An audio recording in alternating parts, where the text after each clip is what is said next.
La clave oculta con Miquel Figueroa. Hay algunas personas que nacen en un mundo y cuando mueren, ese mundo ya no es el mismo. Ha cambiado y para mejor. Este es el caso del científico Nikola Tesla, una figura enigmática del que se dicen además todo tipo de cosas, que estuvo detrás de algunos de los avances más importantes del siglo XX. Ediciones Obelisco acaba de publicar el libro Nikola Tesla, el hombre que inventó el siglo XX, y vamos a hablar con su autora, que es la escritora Charo González Casas. Está aquí al teléfono. Buenos días, Charo. Buenos días. Bien, bueno, pues lo primero que te tengo que decir es que me da la sensación de que es un libro que has escrito con pasión, porque es un ensayo, pero no está escrito con la frialdad, a lo mejor la asepsia que suele ser habitual en este tipo de obras. Me da la sensación, digo, que te fascina Tesla. ¿Estoy en lo cierto? Totalmente, es que lo escribí porque me enamoré de él. Hace mucho tiempo alguien me dijo, oye, ¿por qué no escribes un libro sobre el hombre al que Edison le plagió la luz eléctrica? Y yo dije, ¿pero cómo le va a plagiar Edison la luz eléctrica a nadie? ¿Qué tonterías estás diciendo? Pero me quedé con la copla y empecé a investigar. Entonces descubrí a Nikola Tesla y caí completamente rendida a sus pies. O sea, el libro está escrito con todo mi amor porque le amo. Le amas. Iremos descubriendo un poquito su personalidad, también pues esos inventos excepcionales, esa mente que tenía él para inventar o para descubrir, como decía él. Y bueno, lo primero que llama la atención es ese misterio que hay alrededor de él. No sé si te ha sido, para escribir el libro, difícil encontrar información fiable, contrastada sobre él. Bueno, es que tenemos suerte porque él dejó escrito para la revista Electrical Review, escribió no su autobiografía completa, pero sí una guía muy detallada de cómo fue inventando y lo que le pasó. Entonces, gracias a eso hay una referencia fiable. Entonces yo me he basado sobre todo en My Inventions, que son este conjunto de artículos que escribió para esta revista, y luego, bueno, pues en un biógrafo que fue amigo suyo, en John O'Neill, que cuenta muchas cosas y que pasó muchas horas con él. Entonces sí que había testimonios fiables de primera mano. Luego se ha especulado mucho sobre él y se ha hablado mucho, pero sí que tenía fuentes más o menos fiables. No ha sido difícil. Bien. Bueno, tenemos a una figura relativamente desconocida. Hemos oído hablar de Edison, de Marconi también, de tantos otros inventores. Que también tenemos a un hombre del que se dice o dices que inventó el siglo XX, es decir, que está detrás de grandes invenciones, pero es relativamente desconocido. ¿Por qué ha pasado a ser tan desconocido en contraste con estos otros inventores? Pues por diferentes factores, pero sobre todo no se vendía él muy bien, ¿sabes? No era un gran vendedor de sí mismo. Eso para empezar. Edison le comió el terreno porque Edison sí que era un vendedor nato, más que un inventor, ¿no? Y luego, pues porque no les convino. Él, su sueño era iluminar la Tierra sin cables de una forma casi prácticamente gratuita, y entonces a los señores de la industria esto les venía muy mal. Entonces lo silenciaron y acabó sus días alimentando a las palomas en el Parque Bryan, desahuciado y arrinconado por la comunidad científica. No les convenía, ocultaron sus inventos, ¿no? Porque sería arruinar a las grandes eléctricas. Esa es la base de todo, ¿no?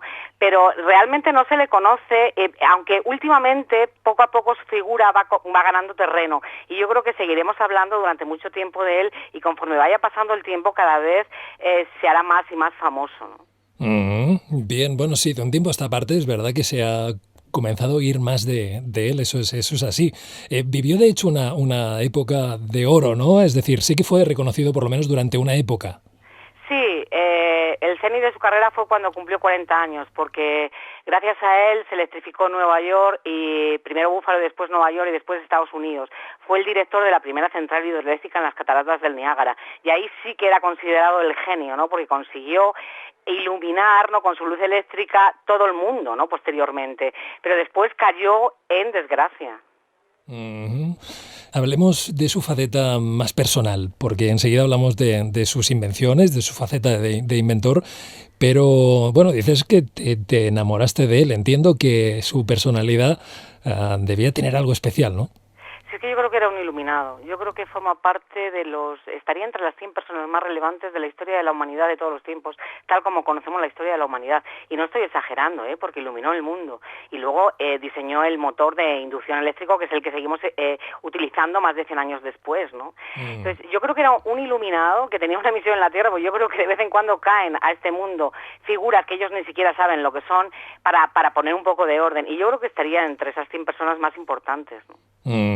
Ya desde pequeñito era, no sé si la palabra rarito, pero bien empleada, es decir, era una persona especial, ¿no? Se le veían ya maneras, era un niño de esos que no es como los demás.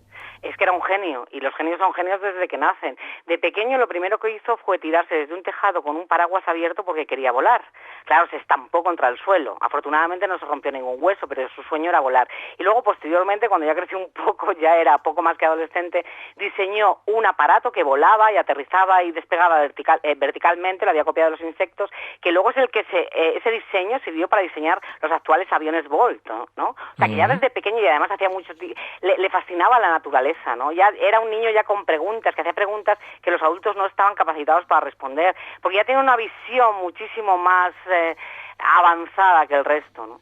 Una mentalidad además muy humanista, muy dado a los demás, ¿no? Es que era una persona básicamente espiritual, no ya religiosa, ¿no? Porque la religión es otra cosa, es el folclore, ir a misa, rezar el rosario, eso es la religión. Él era hijo de un sacerdote, pero no era un hombre religioso al uso, era espiritual. Él decía que la ciencia no tendría sentido si no fuera para ayudar a los demás, ¿no?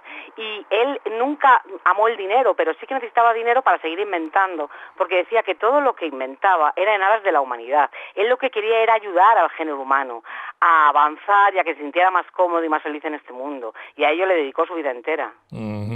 Tenía una visión, bueno, como dices, ¿no?, mística de lo que es el universo, de lo que es el ser humano en relación a este universo, porque además él consideraba que no había inventado, sino que había descubierto. Es como si creyera o entendiera que él en realidad era parte, pues eso, de un engranaje mayor en el que, bueno, pues a él se le habían revelado, tenía esa posición en la que debía compartir con los demás aquello, ¿no? Efectivamente, él creía que hay una fuente en el universo que es la dadora de todo el núcleo, ¿no? Y que todos, absolutamente todos, estamos conectados a esa fuente. Y decía que toda su inspiración y todas sus ideas venían, las conseguía de esa fuente. Decía que también estamos conectados en el universo igual que las estrellas, en el firmamento. Lo que pasa es que estos lazos son invisibles, ¿no?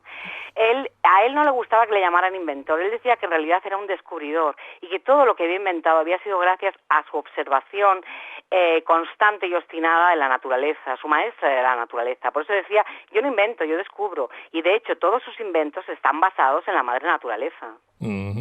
Hablamos enseguida de estos inventos, pero antes, ya que estamos así un poco hablando de esta visión suya de lo trascendente, digamos, me gustaría preguntarte si tuvo experiencias paranormales, porque este tipo de personalidad probablemente tuvo algún tipo de relación con lo paranormal. ¿Es así o no?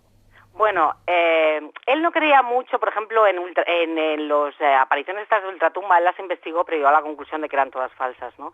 Lo que sí es que es muy curioso es que él de vez en cuando caía en trances que duraban media hora, él lo llamaba sueños encantados o sueños letárgicos, ¿no? De repente, cuando estaba muy cansado, pues solamente dormía 2 horas, solamente, y con eso le bastaba. Pero cuando llevaba dedicado muchas horas y mucho tiempo a un invento que no daba con la solución, él caía en una especie de trance, de sueño encantado, ¿no? Entonces no estaba durmiendo, estaba como, no sé si en otra dimensión, pero en otro estado, ¿no? Entonces cuando se despertaba después de 30 minutos exactos, lo hacía de una manera completamente nueva, se encontraba renovado, fresco y listo, y daba con la solución de ese invento que no había conseguido, ¿no?, en la vigilia normal. Entonces yo no sé si tenía relación con lo paranormal, pero desde luego su subconsciente era absolutamente extraordinario y además lo controlaba perfectamente, se programaba el sueño. Él tenía un tipo de relación con eso que desconocemos, ¿no?, de la fase REM, cuando dormimos normalmente, que no sabemos lo que nos ocurre. Él, yo creo que tenía una conexión muy especial, lo dominaba a la perfección. Bien, bueno, pues hablemos de estas invenciones en las que, bueno, él estuvo involucrado. Yo creo que antes, mira, te voy a pedir que me hagas un poquito una descripción de lo que era el mundo antes de que llegara Tesla, porque dices, el subtítulo de tu libro es El hombre que inventó el siglo XX, y es que hay que entender cómo eran las cosas antes de que él llegara.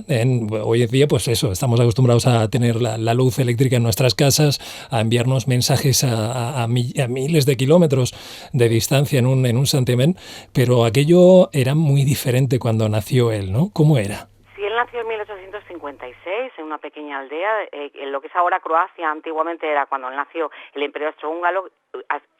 Tenía 40 casas, la aldea era muy pequeña. Fue en 1856. Entonces, imaginemos cómo era el mundo entonces. No había luz eléctrica, ¿no? Él nació a la luz de los candiles. No había ferrocarril. En Inglaterra ellos estaban tirando las primeras líneas ferroviarias, pero en el resto de Europa la gente tenía que viajar en carretas, ¿no? No existía el teléfono. Para comunicarse a larga distancia, la gente se enviaba cartas en papel y con tinta, ¿no? Que llegaban a su destino a lomo de los caballos apiladas en alforjas. O sea, era un mundo súper lento. La gente se levantaba cuando salía el sol y se acostaba cuando lo hacían las gallinas. Es decir, tú fíjate qué clase de mundo. Ahí fue cuando nació él. Y él dejó el mundo completamente al revés, cambiado, porque nos dio la luz eléctrica y les puso un corazón, movimiento a todos los objetos y las cosas, ¿no? Que funcionan gracias a él. Y además inventó el control remoto. Tú fíjate la revolución que hizo ese ser humano solamente en este mundo. Pues vamos a hablar precisamente de ese control remoto. Enseguida hablaremos de la electricidad, por supuesto, que fue pues su gran, digamos, obsesión probablemente y una de sus grandes aportaciones. Pero pongámonos en el año 1898, presenta ante el público lo que parecía brujería, un barco que se movía, digamos, pues a sus órdenes, un barco a radiocontrol. Sí, la gente se asustó. Fue en el Madison Square Garden, en la primera feria de electricidad en la ciudad de Nueva York. Él, en una cubeta llena de agua, metió un barquito de hierro y entonces empezó a accionarlo a distancia. Y la gente, claro, decía, como ese barco era un barco muy pequeño, pero el público empezó a decir, dentro de ese barco tiene que haber algo, porque claro, es imposible que se mueva. Un mono. Entonces él se dirigió al público y le dijo, ahora dadle vosotros órdenes al barco, ¿no? Entonces el público empezó a decir que acelere y el barco aceleraba, que dé la vuelta sobre sí mismo y el barco giraba, hacía todo lo que el público quería, ¿no? Entonces la gente empezó a decir, esto es brujería, o si no es brujería, tiene que tener no un enano porque no le cabe, pero a lo mejor tiene un mono pequeño, un tití amastrado. Entonces él, que oyó los rumores, sacó el barco y dijo, miren ustedes, nada por aquí, nada por allá, se llama control remoto y no es brujería ni magia, es ciencia. Ese fue el primer objeto teledirigido de la historia, lo presentó él antes de 1900, es decir, estamos hablando del siglo XIX en Nueva York. Ni más ni menos. ¿Y es cierto que Tesla y no Marconi fue el inventor de la radio? Sí. Yo es que en el colegio, claro, me dijeron que Edison inventó la luz eléctrica y que Marconi inventó la radio. Falso. Marconi, oficialmente o oficiosamente, fue el inventor de la radio, pero porque le robó 17 patentes a Tesla. Tesla estaba ocupadísimo con una torre que estaba diseñando y no se enteró de que le estaba robando. Entonces, claro, después de robar 17 patentes, ¿cómo no iba a ser capaz Marconi de inventar la radio si se los había robado a este? Marconi ganó el premio Nobel por este invento en el 1909, tengo entendido. Sí, unos años más tarde. Sí, efectivamente, el Nobel se lo tenían que haber dado a Tesla, pero se lo dieron a Marconi porque todavía no sabían que el verdadero inventor de la radio fue Tesla. Es que Tesla era un hombre muy cándido, no tenía malicia, ¿no? No conocía la maldad humana, porque era brillante en exceso, le sobraba inteligencia, pero le faltaba picardía, que es ese ardid que tienen los mediocres, y Marconi era un pícaro y un mediocre. Entonces Marconi se aprovechó de Tesla, y cuando Tesla se enteró, la radio ya estaba inventada oficialmente, según todas las portadas de todos los periódicos, gracias a su trabajo robado. Vaya tela. Veremos que no es el único que le ha timado. Luego hablamos de Edison. Bueno, hay un apartado muy interesante también, muy enigmático, muy misterioso al respecto de la radio, porque Tesla dijo que oía sonidos extraños antes claro, de que hubiera emisoras que pudieran estar emitiendo, porque hoy en día, evidentemente, tú pones la radio y puedes captar pues cientos de emisoras, pero en aquel momento en el que no había, que él estaba pues inventando aquello, él ya oía algún tipo, o decía oír algún tipo de señal artificial, ¿es así? Sí, eso fue parte de su desgracia posteriormente, cuando era anciano. Él levantó en Colorado Springs, en el estado de Colorado, una enorme torre porque quería enviar la electricidad gratuitamente. Y una noche en ese laboratorio, una torre inmensa en la soledad de un campo donde solamente pastaban vacas, estaba él, y como no dormía, se dedicaba a investigar por las noches, mientras todo el pueblo estaba en silencio, ¿no? Entonces empezó a captar unas señales muy extrañas, rítmicas y pautadas. Y al principio no se le ocurrió nada, ¿no? No sabía de dónde provenían. Él conocía muy bien todos los sonidos que emitía la Tierra, porque era un gran conocedor del planeta. Sabía los ruidos que causa el sol, las auroras boreales, digitales, todo. Pero esas señales él no se las explicaba. Y al día siguiente volvió a escucharlas, y al otro día. Entonces empezó a sentir que podían contener un mensaje porque no eran aleatorias, tenían una intención, un estado de ánimo, y llegó a la conclusión de que estaba captando señales de otro planeta. Entonces esta idea le fascinó completamente porque se consideró el primer ser humano que estaba recibiendo emisiones de otro mundo, ¿no? De otro planeta. Y así lo dijo, lo que pasa es que le tomaron por loco, pero yo sí me creo que recibiera mensajes de otro planeta, de este sistema solar o de otro, ¿no? Wow, bueno, pues menuda historia. Nunca sabremos exactamente, probablemente, muchos de estos detalles, pero ya es que es una vida de película, Tesla. De hecho, ha salido en alguna película, creo que fue en esta, el truco final, ¿puede ser? David Bowie haciendo de Nikola Tesla, me suena. Hace de mago en el truco final, creo, pero no es el protagonista, pero hay un biopic, hay una película dedicada a él. Es que es fascinante, o sea, ten en cuenta que estamos hablando de un ser humano excepcional. Entonces toda su vida fue excepcional, aunque nunca tuvo amores, o sea, no por sus pasiones humanas. Su pasión solamente la dedicó a la invención o a sus descubrimientos, como a él le gustaba llamarlos. Pero estamos hablando de un ser que se despega, o sea, que está muy por encima de la media humana, ¿no? Parece como eso, como tú decías, ¿no? Alguien que viene, que llega, pues igual que se ha también hablado, por ejemplo, de Einstein, ¿no? Alguien que llega, que parece tener la misión de hacer avanzar a la humanidad y de aportar algo, ¿no? De dejar al mundo muy diferente a como llegó. Claro, es que yo creo que tenía un extrasentido, un séptimo sentido, no un sexto, porque ese es el de la intuición que lo tenemos todos. Yo creo que él tenía un séptimo sentido para ver lo invisible, literalmente. O sea, porque él cogió la electricidad y se la metió en el bolsillo. Fue capaz de servirla a domicilio a la humanidad. Eso no lo había hecho nadie antes. Él fue capaz de poner en marcha todos los motores, o sea, todas las máquinas que funcionan ahora mismo en este mundo, desde las batidoras, los motores, cualquier tipo de motor, fue él el que lo puso en marcha. Él tenía esa capacidad para ver lo extraordinario, lo invisible, lo que nadie vemos. Él lo veía y sabía cómo manejarlo. Wow, bueno, pues la electricidad, como tú dices, su obsesión desde pequeño, ¿no? En entender qué era aquello y tratar de controlarlo, ¿no? Para el bien. Sí, todo empezó, tenía 3 años Tesla. Un día había muchísima electricidad estática en el aire, ¿no? Entonces era un día que estaba nevando y él estaba en casa al lado de la estufa, de la chimenea, acariciando a su gato Macac, ¿no? Que era el gran amigo de su infancia. Entonces empezó a ver que saltaban del lomo del gato, del pelo, chispas y chisporroteos, ¿no? Entonces se asustó mucho y le dijo a su padre: oye, papá, ¿qué es lo que tiene el gato en el lomo? Que mira, le saltan chispas pero no queman como las de la chimenea. Entonces su padre le dijo: eso es electricidad. ¿Electricidad? Dijo él, ¿no? ¿Qué palabra más extraña, ¿eso qué es? Y le dijo a su padre: pues es lo mismo que ves en las tormentas. Esos rayos que sueltan las nubes cuando truena, eso es la electricidad. Entonces eso para él fue una revelación. De hecho, cuando ya era anciano, dijo que su primer paso en su carrera de ingeniero eléctrico fue aquella tarde acariciando el lomo de su gato Macac, ¿no? Le impresionó muchísimo ver esas chispas y desde ese momento se juró a sí mismo que iba a desentrañar ese misterio y que lo iba a acabar dominando. Y vaya si lo hizo. Bueno, y está detrás de la invención de lo que es el motor de corriente alterna, ¿no? ¿Qué es exactamente esta tecnología? Bueno, pues la corriente alterna es lo que tienen todos los motores que utilizamos todos los días en casa. Cualquier batidora, la tostadora, todos funcionan con corriente alterna. Consiste en que los electrones circulan de adelante a atrás todo el rato. Cuando Tesla estudiaba, la corriente que se utilizaba era la corriente continua, consistente en que los electrones van de atrás adelante, una única dirección. Él un día, paseando por un parque de Budapest, vio el sol poniéndose y de repente tuvo una revelación. Vio el campo magnético rotatorio, cómo funcionaba. Fue como un milagro, lo vio perfectamente. Y en ese momento también se le apareció el esquema de su motor de corriente alterna, que rompía con todo lo anterior. Es ese motor en el que los electrones van adelante, atrás, adelante, atrás, adelante, atrás. Esto impulsa muchísimo el movimiento, lo acelera. Entonces, esa tarde en Budapest, viendo el sol poniéndose, él se dio cuenta de que tenía en sus manos la revolución tecnológica, ¿no? Que era el motor de corriente alterna, que es el que seguimos utilizando hoy día, después de tantos años. Y con esa idea ya en la cabeza, de Budapest se va a Estados Unidos. Sí, bueno, primero hizo una escala en París. Ajá. Entonces intentó colocar sus sus motores, de corriente alterna, pero nadie le hizo caso.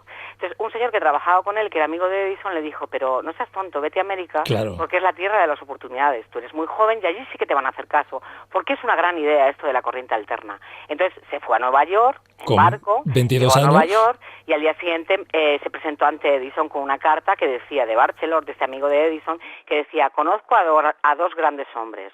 Uno de ellos es usted, señor Edison, y el otro es este joven que porta la carta. Toma ya. Y Edison le contrató. Vaya carta de recomendación, ¿no? Como para no pillarlo. Claro, pero es que se lo había ganado él, porque era muy bueno. Y enseguida Edison se dio cuenta de esto, claro. Es una relación muy curiosa de Edison y Tesla, bueno, curiosa por llamarlo de alguna manera, porque también Edison, como decías al principio y como hemos visto también que pasó con Marconi, no le trató demasiado bien, ¿no?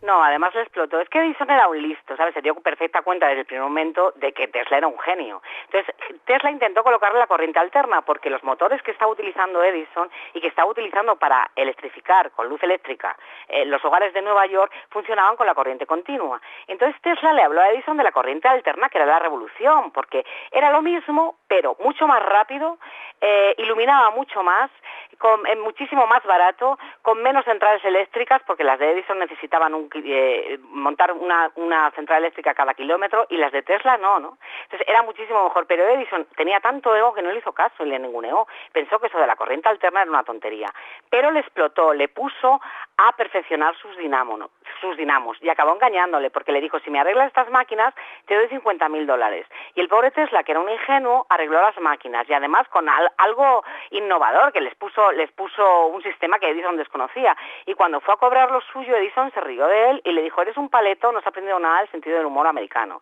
Entonces Tesla se enfadó muchísimo y ese mismo día abandonó la compañía, se quedó en la calle, pero fue porque Edison, después de explotarle, le engañó.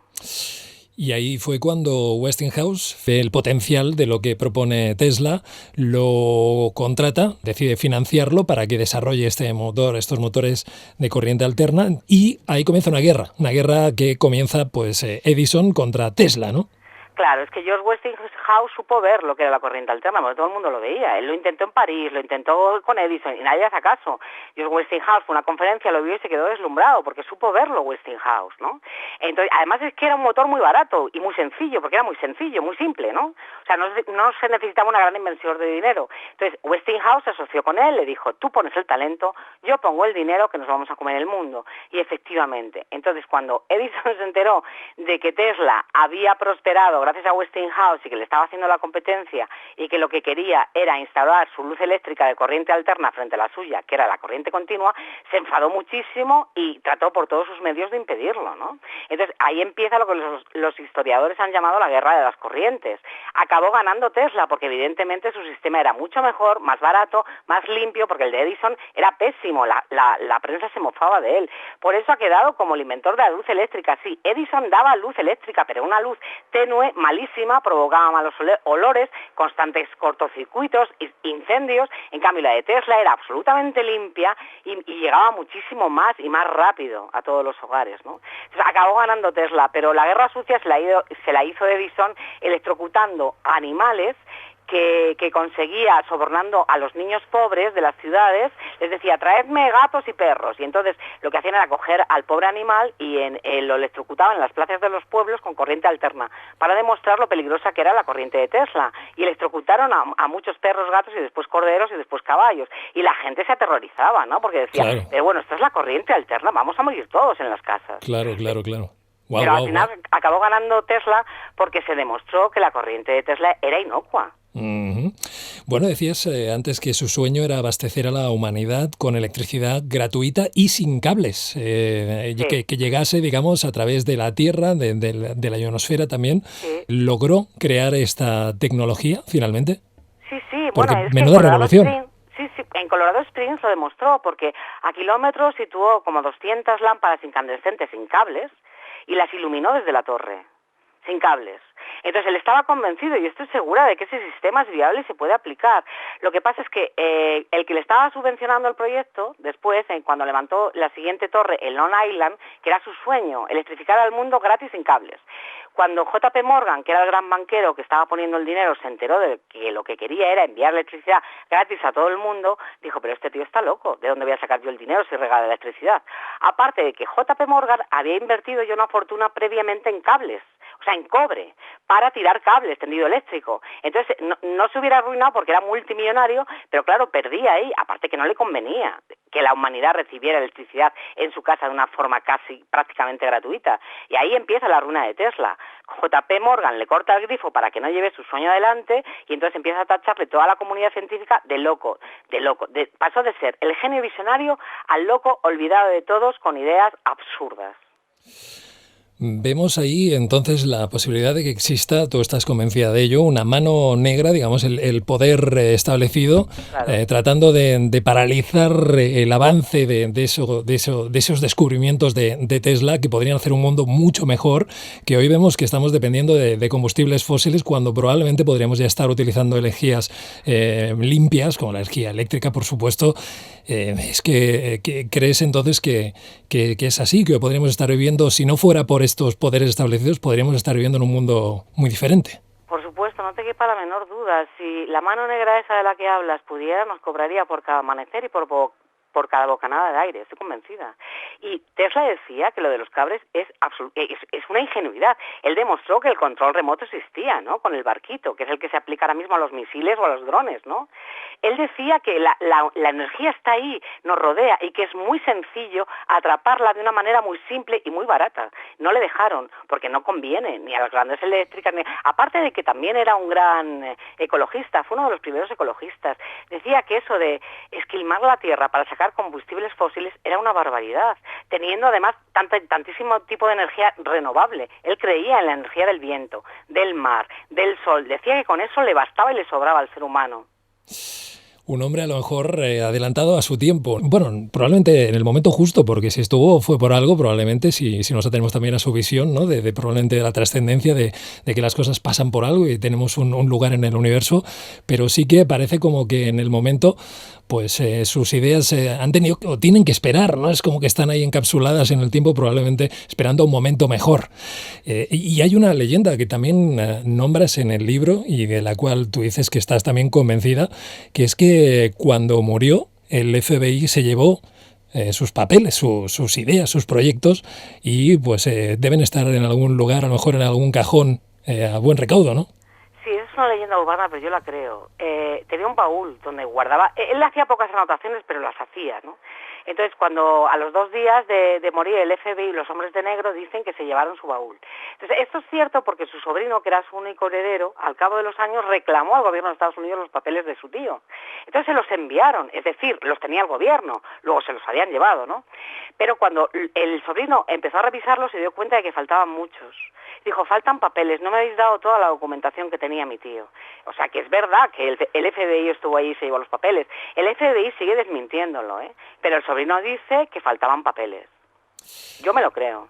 Bueno, pues una vida de película, ya lo vemos, cada capítulo es para hacer, pues eso, una película entera, porque, bueno, fue una vida, pues como vemos, es excepcional, maravillosa, y aquí está recogida en este libro, está tanto su vida como su obra, escrita además de una manera con pasión, y bueno, pues te agradezco muchísimo, Charo, que hayas estado aquí con nosotros.